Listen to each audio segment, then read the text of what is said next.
घेरन संहिता के मुताबिक वलित पलित रोगों का नाश होता है। तो इसमें तो आप लोग जानते ही हो, महामुद्रा और मांडू की मुद्रा ये दो होगा। नभो मुद्रा विपरीत करी और खेचरी मुद्रा ये नहीं होगा, तो महामुद्रा नभो मुद्रा। उसके बाद कौन सी मुद्रा का अभ्यास कहीं भी कभी भी किसी व्यवस्था में कर सकते हैं, तो नभो मुद्रा इसका सही उत्तर है। जिनका नहीं था वो देखते जाइएगा, बहुत ज्यादा डिस्कस नहीं करेंगे। किस मुद्रा के अभ्यास में शरीर में मौजूद सूर्य और चंद्रमा के स्थान को ध्यान में रखा जाता है, तो विपरीत करी मुद्रा। ये क्वेश्चन हालांकि मैंने उसमें नहीं पूछा था। कौन सी मुद्रा के अभ्यास के दौरान रस का आस्वादन होता है, तो खेचरी मुद्रा के दौरान। घेरन संहिता के मुताबिक खेचरी मुद्रा में सबसे पहले किस रस का स्वाद मिलता है, ये भी हमने नहीं पूछा था, ये क्वेश्चन है तो लेकिन पढ़ देते। लवण। घेरन संहिता के मुताबिक खेचरी मुद्रा में सबसे अंत में कौन सा रस, तो पीयूष, पीयूष रस यानी अमृत रस। अब यहाँ से क्वेश्चन ये वाला पूछा था, कौन सी मुद्रा में सभी षट चक्रों पर ध्यान लगाना पड़ता है या लगाया जाता है, तो योनि मुद्रा में हमने कहा था कि सभी षट चक्रों पर ध्यान लगाया जाता है। घेरन संहिता के मुताबिक शिव और शक्ति का मिलन किस मुद्रा में होता है, तो योनि मुद्रा में कहा गया है, शिव को शक्ति से मिलाने की बात है।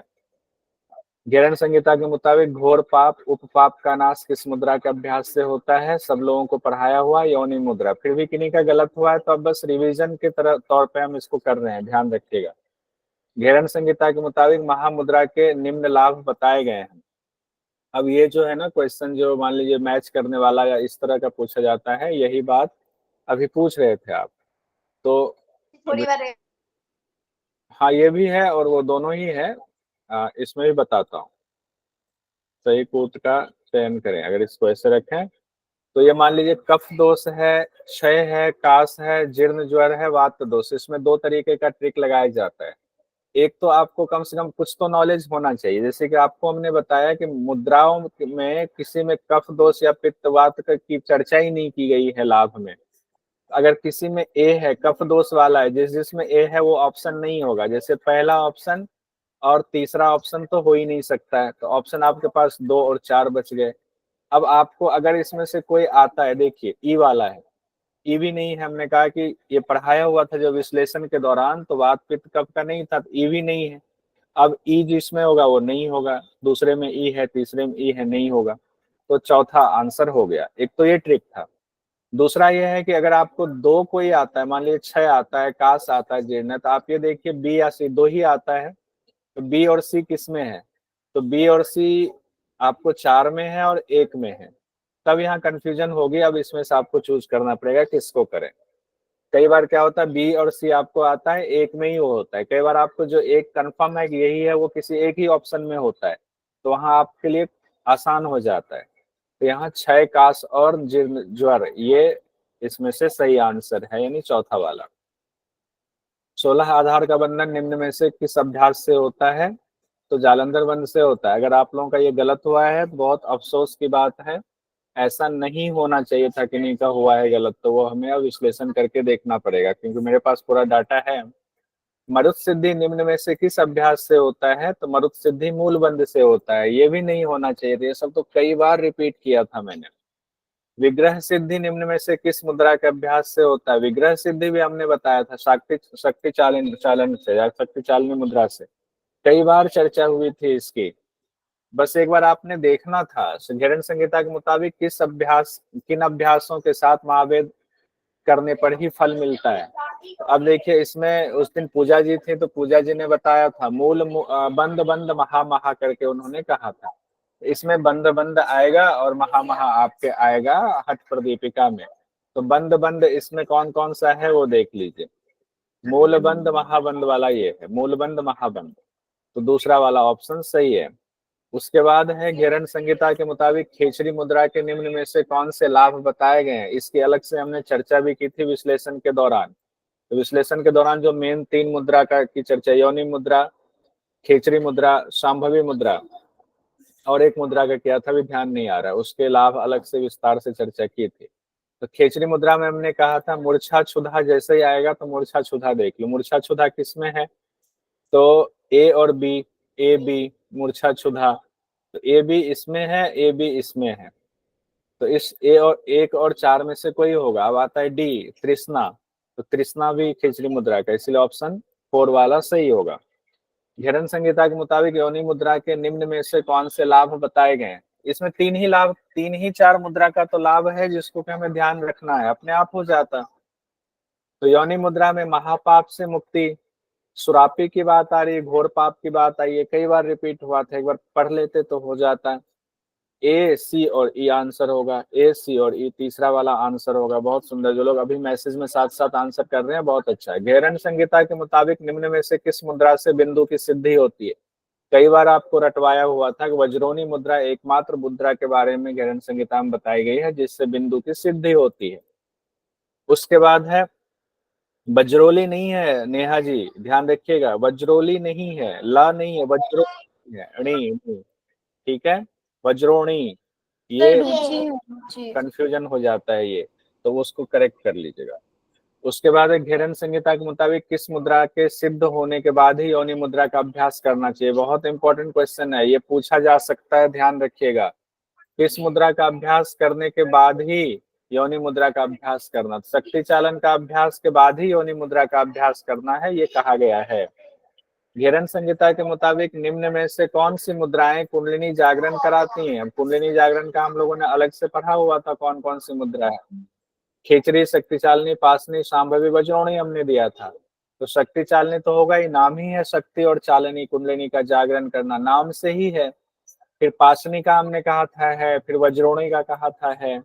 तो बी, सी और ई, खेचरी और शांभवी में ये बात नहीं कही गई है, तो चौथा आंसर सही है। घेरन संहिता के मुताबिक किस अभ्यास से साधक प्रलय काल में भी दुखी नहीं होता है? 2 अभ्यास बताया गया था मुद्रा में, प्रलय काल में भी दुखी नहीं होता है। तो एक था आकाशी मुद्रा, दूसरा बताया गया विपरीत करी मुद्रा में, आकाशी और विपरीत करी मुद्रा में। उसके बाद है घेरन संहिता के मुताबिक काकी मुद्रा में श्वास खींचने और हूं हंस का मंत्र जाप करना किस मुद्रा के लिए कहा गया है? देखिए, काकी मुद्रा में श्वास लेना, हूं हंस का मंत्र का जाप करना है, तो ये योनि मुद्रा में कहा गया था। योनि मुद्रा में ही कहा गया हूं और हंस मंत्र का जाप, और कहीं पर इसकी चर्चा नहीं है हूं हंस मंत्र के जाप की। किन्हीं का माइक खुला है, आवाज आ रही है। अब यहाँ पर आते हैं, घेरन संहिता के मुताबिक सूची 1 और 2 का मिलान करेंगे, सही कूट का चयन करेंगे। पार्थिवी धारणा, आम्बसी धारणा, आग्नेय धारणा, आकाशी धारणा, 4 धारणा हमने दे दिया पंच में से। अब उसमें भगवान के नाम दे दिए हुए, ये तो सबका मुझे लगता है सही हुआ होगा।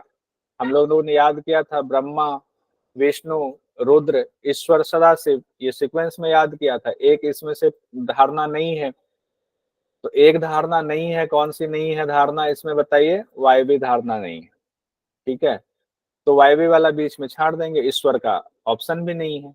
और ब्रह्मा भगवान के नाम की जगह हमने हाथ में वेद कमल आसन दे दिया था, ये किससे जरा हुआ है? तो ब्रह्मा भगवान हो गए, ये पार्थिवी धारणा से हो गए। आम्बसी धारणा का उसके बाद क्या होगा? ब्रह्मा के बाद विष्णु, एक वाला हो गया विष्णु भगवान। आग्नेय धारणा हमने कहा अग्नि रुद्र रूप धारण कर लेती है, तो रुद्र हो गया, रुद्र देवता हुए। आकाशी धारणा सदाशिव हो गए, एक लास्ट में बचते हैं यही। तो इस हिसाब से कूट आपको चयन करना था, सही कूट हो गया 2 वाला।